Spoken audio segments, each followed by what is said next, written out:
അപ്പോൾ ഇപ്പോൾ നമ്മോടൊപ്പം ചേരുന്ന അതിഥി ഡോക്ടർ KS രാധാകൃഷ്ണനാണ്. അദ്ദേഹം BJP മുതിർന്ന നേതാവാണ്, എഴുത്തുകാരനാണ്, വാഗ്മിയാണ്. മാത്രവുമല്ല കാലടി സംസ്കൃത സർവകലാശാലയിലെ മുൻ വൈസ് ചാൻസലർ കൂടിയാണ്.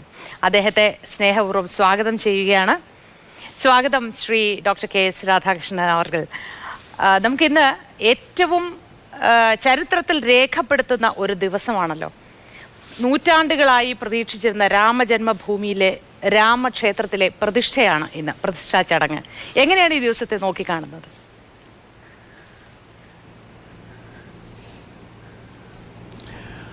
അയോധ്യ രാമായണം വായിച്ചു പോകുമ്പോൾ നമുക്ക് കാണാൻ കഴിയുന്ന കാര്യം, രണ്ട് സന്ദർഭങ്ങളിലാണ് അയോധ്യ അണിഞ്ഞൊരുങ്ങിയിട്ടുള്ളത് ആഹ്ലാദത്തോടു കൂടി.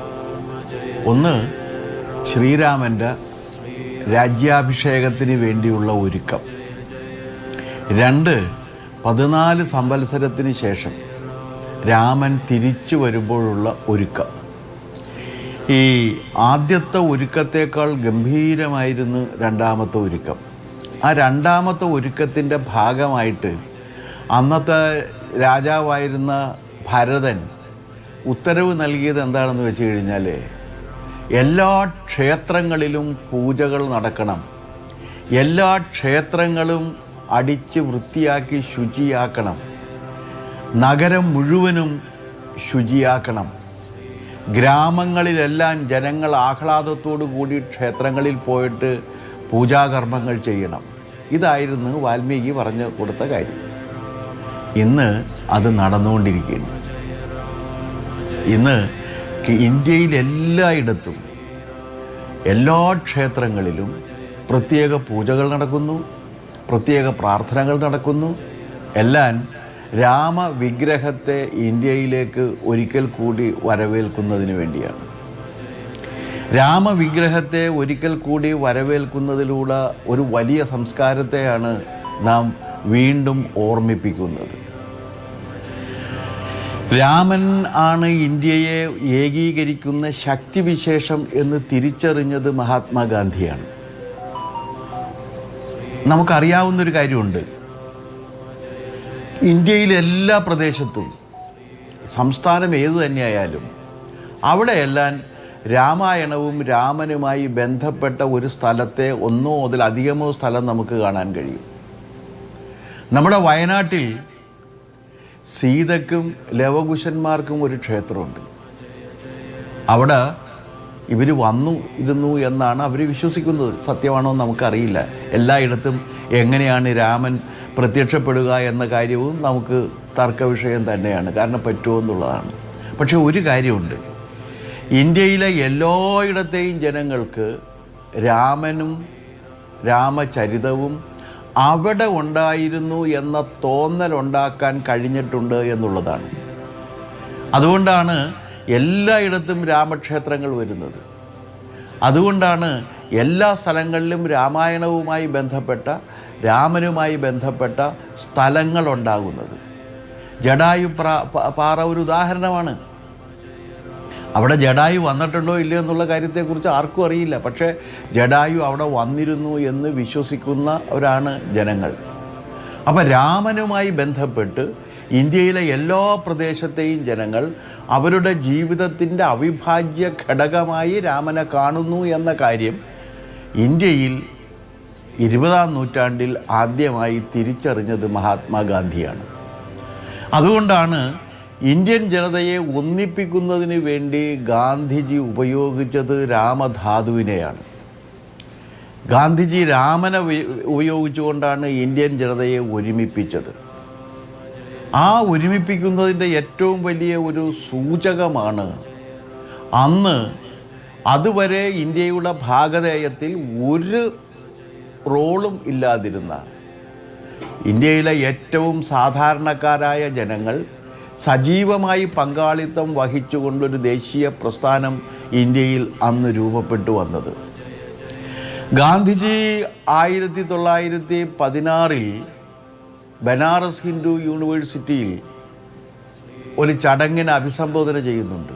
ദർഭംഗ രാജാവിൻ്റെ മഹനീയ സാന്നിധ്യത്തിൽ നടന്ന ചടങ്ങാണ്. ആനി ബെസൻ്റ് ആയിരുന്നു ആ ചടങ്ങിൻ്റെ അധ്യക്ഷ. ഇന്ത്യയിലെ പ്രമാണിമാരായ രാജാക്കന്മാരെല്ലാം അലങ്കാര വസ്ത്രങ്ങൾ അണിഞ്ഞ് അവിടെ സന്നിഹിതരായിരുന്നു. അവരെ നോക്കിക്കൊണ്ട് ഗാന്ധി ആദ്യമായി പ്രസംഗിച്ചത് this Congress does not represent the masses of India എന്നാണ്. ഈ സമ്മേളനം ഇന്ത്യയിലെ സാമാന്യ ജനത്തിൻ്റെ പ്രാതിനിധ്യം ഉറപ്പാക്കുന്നില്ല എന്ന് പറഞ്ഞപ്പോൾ വിപ്ലവകരമായ പ്രസംഗം എന്നതിൻ്റെ പേരിൽ ആനി ബെസൻ്റ് പ്രസംഗം തടസ്സപ്പെടുത്തി പ്രഭാഷകനായ ഗാന്ധിയെ ഇറക്കി വിടുകയും ചെയ്തു. ഇത് ഞാനിപ്പോൾ പറയാൻ കാരണം, ഗാന്ധി അന്ന് പറഞ്ഞു, ഇന്ത്യയിലെ മുഴുവൻ സ്ത്രീ പുരുഷന്മാർക്കും ജാതി മത വർഗ വ്യത്യാസമില്ലാതെ പ്രാതിനിധ്യം ഉണ്ടാകുന്ന ഒരു മഹാപ്രസ്ഥാനം രൂപീകരിക്കണം. ആ മഹാപ്രസ്ഥാനമാക്കിയ അന്നത്തെ ദേശീയ പ്രസ്ഥാനത്തെ മാറ്റുന്നതിന് വേണ്ടി ഗാന്ധിജി ഉപയുക്തമാക്കിയ ബിംബമാണ്, വിഗ്രഹമാണ് രാമൻ. ആ രാമനെ വെച്ചുകൊണ്ടാണ് ഗാന്ധിജി ശ്രീ രാധാകൃഷ്ണൻ, ജനുവരി 22 തന്നെയാണ് മഹാപ്രതിഷ്ഠയ്ക്കായി തെരഞ്ഞെടുത്തിരിക്കുന്ന ഒരു ദിവസം എന്ന് പറയുന്നത്. ഈ ദിവസത്തിന് അതിൻ്റെതായ പ്രത്യേകതകളുണ്ടല്ലോ.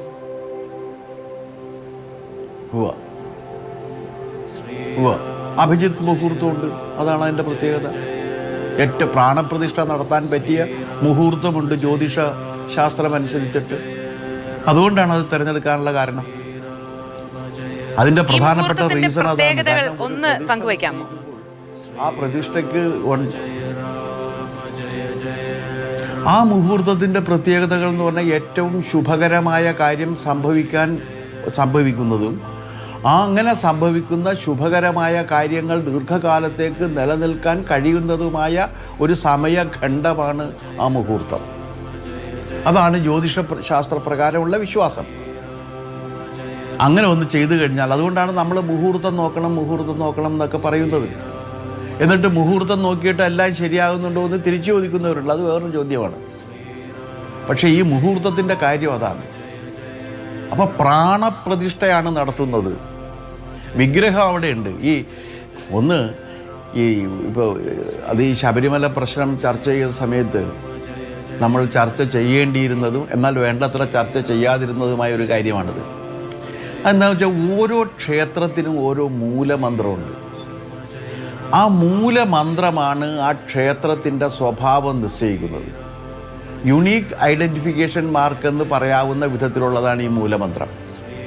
അപ്പോൾ 1000 വിഷ്ണു ക്ഷേത്രങ്ങളുണ്ടെങ്കിൽ അത് 1000 സ്വഭാവത്തിലുള്ള വിഷ്ണു ക്ഷേത്രങ്ങളായിരിക്കും. 1000 അയ്യപ്പ ക്ഷേത്രങ്ങളുണ്ടെങ്കിൽ അത് 1000 സ്വഭാവത്തിലുള്ളതായിരിക്കും. അതെന്താ കാര്യം എന്ന് വെച്ചാൽ ഓരോ അയ്യപ്പ ക്ഷേത്രത്തിൻ്റെയും മൂലമന്ത്രത്തിൻ്റെ സ്വഭാവമനുസരിച്ച് ആ ക്ഷേത്രത്തിലെ ആചാര അനുഷ്ഠാനങ്ങളെല്ലാം മാറിക്കൊണ്ടിരിക്കും. ഇപ്പോൾ എറണാകുളത്തുള്ള അയ്യപ്പൻകാവിലെ അയ്യപ്പ ക്ഷേത്രത്തിൽ ആർക്കും എപ്പോഴും ഏത് സമയത്ത് എങ്ങനെ വേണമെങ്കിലും കയറാം. ശബരിമലയിൽ അത് പറ്റില്ല. അതിൻ്റെ വ്യത്യാസം എന്താണെന്ന് വെച്ചാൽ ഈ 2 സ്ഥലത്തും ഉപയോഗിച്ചിരിക്കുന്ന മൂലമന്ത്രത്തിൻ്റെ സവിശേഷതയാണ്. ആ മൂലമന്ത്രം